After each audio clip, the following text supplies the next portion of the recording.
रसिक मायबाप, उपस्थित मान्यवर आणि मान्यवर परीक्षकांना विनम्र अभिवादन. तसेच मळणगावची ग्रामदेवत आई चंडिकाई देवीला, यजमान गावच्या ग्रामदेवतेला, तसेच हिंदवी स्वराज्याची स्थापना ज्यांनी केली त्या श्री छत्रपती शिवाजी महाराजांना मानाचा मुद्रा करून श्री चंडिकाई पालखी नृत्य पथक मळण सादर करीत आहोत. देखावा भैरी बुवा.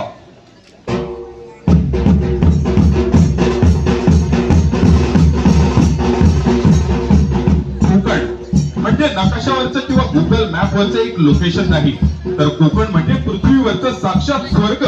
निळाशार समुद्र, जिथे विविध परंपरेची अनोखी ओळख आहे. शाकाहारी आणि मांसाहारी खाद्य संस्कृतीची येथे खास मेजवानी आहे. सोलकढी, सीफूड आणि गावाकडच्या चवीने इथे तयार होणारी प्रत्येकाची कहाणी आहे. कोकणातील हापूस आंब्याच्या गोडीची जगभर आहे चवच खास. नारळ पोफळीच्या बागांमध्ये दरवळतो इथल्या सुंदर संस्कृतीचा सुवास. गौरी गणपती आणि शिमगा म्हणजे आमच्या कोकण वासियांचा जीव की प्राण. आणि कोकणात एकदा पाऊल ठेवलं की आयुष्यभरासाठी निघून जातो मनावरील ताण. पण पहिली परिस्थिती अशी नव्हती. फार फार वर्षापूर्वी सह्याद्रीच्या दाट जंगलात भैरासूर नावाचा राक्षस राहत होता. त्याने अनेक वर्ष प्रभू शंकराची कठोर तपस्या केली. तो एका पायावर उभा राहून तप करायचा. अन्न पाणी त्यागून ओम नमः शिवाय, ओम नमः शिवाय जप करायचा. उन्हाळ्यात अग्निभोवती बसून आणि पावसात उघड्यावर उभा राहून तप करायचा. त्याच्या या कठोर भक्तीने प्रसन्न होऊन भगवान शिव प्रकट झाले. त्यांनी त्याला वरदान मागण्यास सांगितले. तेव्हा भैरासूर म्हणाला, मला अशी शक्ती द्या की देव, मानव आणि दुष्ट शक्ती माझा पराभव करू शकणार नाही. प्रभू शिवानी त्याला मोठे सामर्थ्य दिले, पण चेतावणीही दिली, शक्तीचा उपयोग रक्षणासाठी कर, अहंकारासाठी नाही. सुरुवातीला भैरासूर न्यायी होता, पण हळूहळू आपल्या शक्तीचा गर्व झाला आणि तो क्रूर बनू लागला. आपल्या शक्तीचा माज तो भोळ्या भाबड्या गावकऱ्यांना दाखवायचा. जे काही मिळेल ते उद्ध्वस्त करायचा. भैरासूर रात्री गावांवर हल्ले करायचा, जनावरे पळवायचा, शेत जळायचा आणि लोकांमध्ये भीती निर्माण करायचा. काही गावांमध्ये तर सूर्यास्तानंतर कोणी घराबाहेर पडत सुद्धा नव्हतं. सर्व लोकांची अवस्था नुसती दयनीय झाली होती.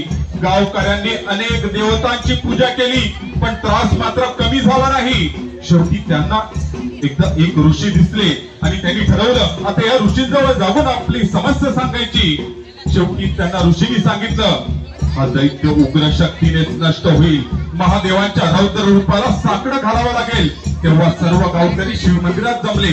अनेक दिवस जप, यज्ञ आणि उपवास सुरू झाले. असेच अमावास्येच्या रात्री अचानक मंदिरात प्रचंड तेजाने उग्र रूप प्रकट झाले. ते रूप म्हणजे आपल्या कोकणातल्या जवळजवळ सर्वच ग्रामदेवतेच्या मंदिरात असणाऱ्या भैरी बुवाचे म्हणजेच काल भैरवाचे. काळा वर्ण, लाल डोळे, हातात त्रिशूळ आणि कमरेला तलवार, त्या रूपाने संपूर्ण परिसर थरारला. भैरवाने भैरासुराला युद्धासाठी आव्हान दिले आणि जंगलात प्रचंड युद्ध सुरू झाले. भैरासुराने मायावी रूप घेऊन वादळ, आग आणि अंधार निर्माण केला, पण भैरव अजिबात डगमगले नाही. भयंकर युद्धामध्ये शेवटी भैरवाने त्रिशूळाने भैरासुराचा वध केला. ज्या ठिकाणी राक्षसाचा अंत झाला तिथे भैरवाने गावकऱ्यांना सांगितले, या भूमीचे सदैव रक्षण मी करीन. त्या दिवसापासून त्या भागात भैरवाची ग्रामदैवत म्हणून पूजा सुरू झाली. पुढे भैरव याच नावाचा अपभ्रंश होऊन अनेक भागात भैरीदेव असे नाव प्रचलित झाले.